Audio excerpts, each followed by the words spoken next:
भगवान किन लोगों को दर्शन देते हैं और भगवान के दर्शन करने के लिए हमको क्या करना चाहिए, इसके लिए पूरा वीडियो देखें। एक राजा था जो जप तप ध्यान नियम से करता था। एक दिन भगवान ने राजा से प्रसन्न होकर और दर्शन दिए। भगवान ने कहा, राजा मैं तुझसे प्रसन्न हूँ, तू जो कुछ मांगेगा मैं तुझे दूंगा। राजा ने कहा, भगवान मेरे राज्य में सब कुछ ठीक है, सब कुछ धन धान्य है, पूरी प्रजा अच्छी है, सब कुछ ठीक है, मुझे कुछ नहीं चाहिए। कि नहीं, फिर भी तू मांगेगा जो दूंगा। तो ठीक है भगवान, आप मेरी प्रजा को दर्शन दे दीजिए। भगवान ने कहा कि ये तो नहीं हो सकता। राजा ने जिद की, नहीं भगवान, आपको तो मेरी प्रजा को दर्शन देना ही पड़ेगा, क्योंकि मैं तो प्रजा को बहुत चाहता हूँ। अब भगवान ठहरे, अपने भक्ति की इच्छा को टाल नहीं सके। भगवान ने कहा, चलो ठीक है, कल सुबह उस पहाड़ पर आ जाना और मैं तुम्हें दर्शन दे दूंगा प्रजा के सहित। राजा ने तुरंत सैनिक को बुलाया, पूरे राज्य में सैनिकों को भेजा।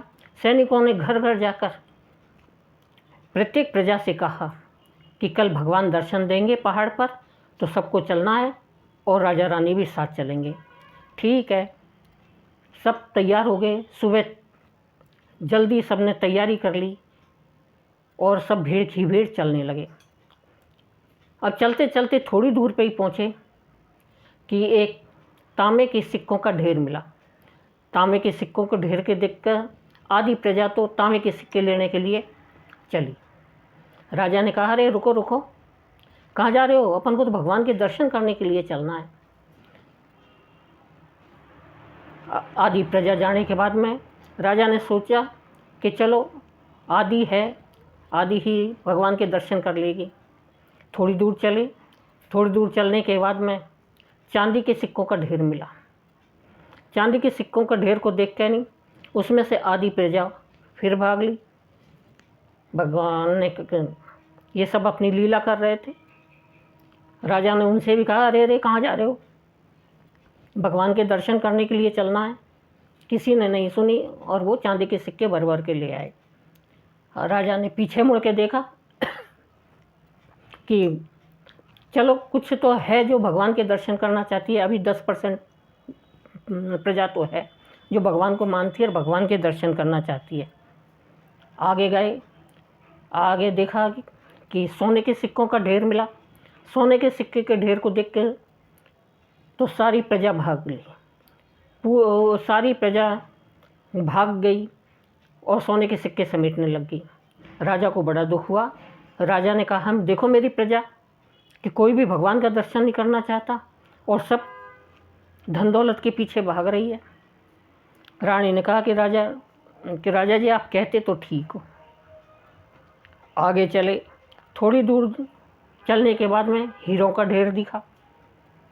हीरों के ढेर को देखकर जो रानी तांबे के सिक्के, चांदी के सिक्के, सोने के सिक्कों के पीछे नहीं भागी, लेकिन हीरे के ढेर को देख के तो वह भी नहीं रह सकी और वह रानी हीरों के ढेर के पीछे भागी।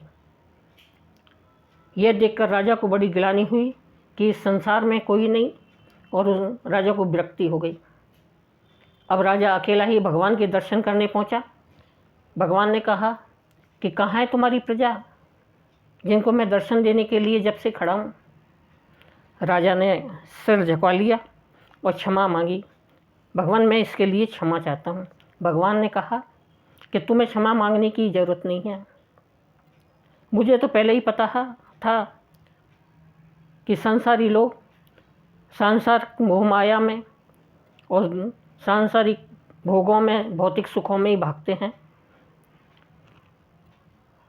राजा ने शर्मिंदगी उठाकर, ठीक है प्रभु।